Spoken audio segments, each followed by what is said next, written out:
Well, good morning, good afternoon, or good evening, whenever you're taking in this video. My name's Doug Moglen. I'm the chairman of the Southwick Select Board. And today we're going to cover some of the articles that are on the warrant for the special town meeting that's coming up on Tuesday, December 5th. The meeting's going to be at 6 o'clock over at the Southwick High School. And we have about 7 articles to go through, so I'm going to quickly run through them and give you a brief explanation of each one. So the first one, Article 1, is for the town to vote to accept Mass General Law, Chapter 64N, Section 3, which, to keep it simple, is a local option sales tax on the sale of cannabis products. And that would be at a rate of, the maximum rate allowed of 3%. So if that's voted on, and I believe that is indeed a majority vote, that would impose a 3% local sales tax on any cannabis products sold in the town of Southwick. Article 2 is enabling legislation to amend zoning, and it's an article brought forth by the Planning Board after a public hearing to amend Chapter 185, Section 35.2 of our zoning, and it's a very simple amendment to the existing bylaw that we have that currently prohibits non-medical retailers in the town of Southwick. This article would simply delete that prohibition and allow non-medical marijuana retailers in the town of Southwick, subject to the rest of the bylaw as it reads. There's an overlay map, and that would allow basically recreational marijuana sales in the areas specified by the map that's on file under zoning. That, I believe, is intended to be an interim measure because Article 3 would completely revamp Chapter 185, Section 35.2 with a completely, very significantly altered, just about a replacement bylaw for recreational marijuana sales in the town of Southwick. And as it's currently written, it specifies the distances between certain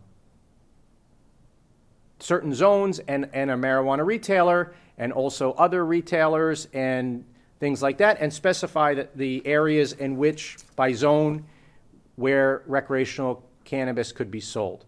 And it would be allowed in the AC zone, business zone, business restricted zone, industrial zone, and industrial restricted zone as written in the bylaw proposal that's on the warrant. And that's the end of Article 3. It's the longest article on the warrant, but it's certainly the reason why, one of the reasons why we're having this special town meeting is to debate and consider that zoning amendment.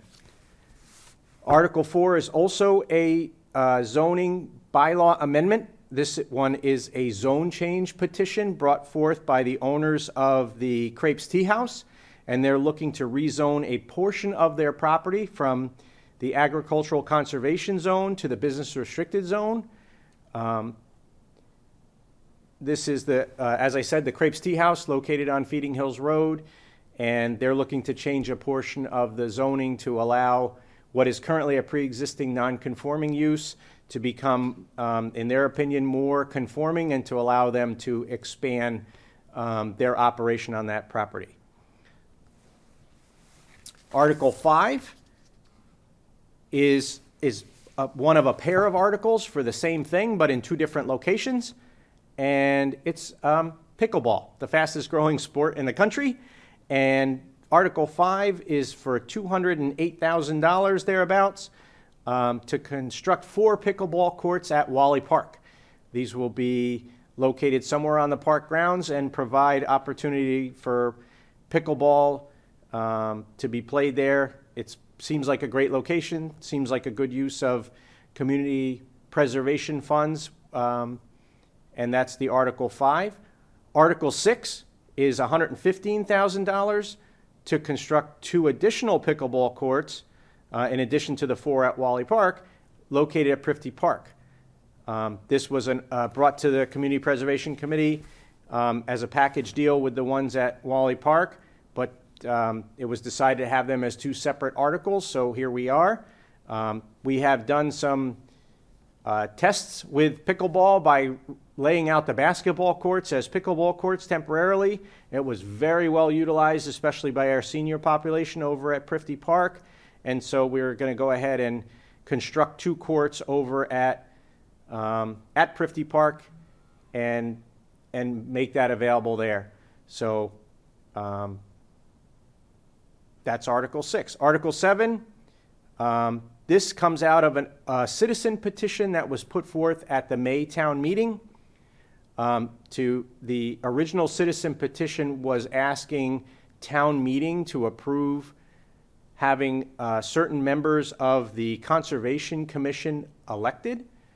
That article passed at town meeting, but the Attorney General opinion on the article itself kind of stated that the composition of the Conservation Commission is composed under state law, and it says that shall be appointed by the Select Board or Board of Selectmen.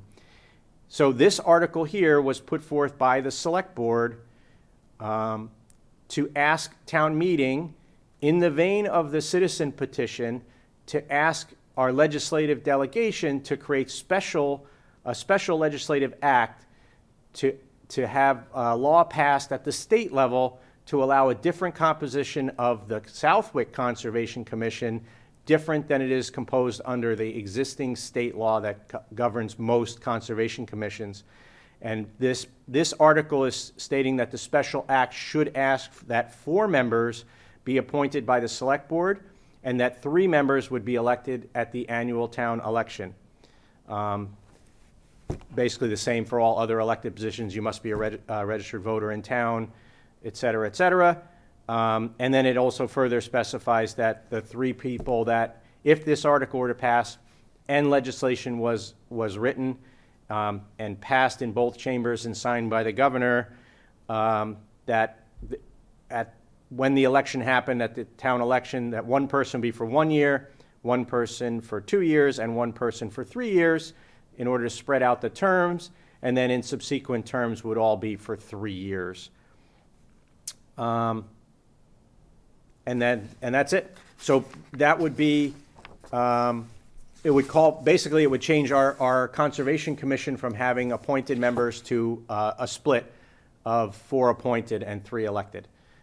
If it's adopted, and then, as I said, as it goes through from the legislation is drafted and signed by the governor, that would come into effect at an election in the future post that law being passed. So certainly not for this coming May. It may be the May after that or the May after that. We'd see when that would happen. But that's it. It's a relatively short agenda for the town meeting, but I expect there to be vigorous debate and encourage everyone to come out and have your voices heard and your vote count.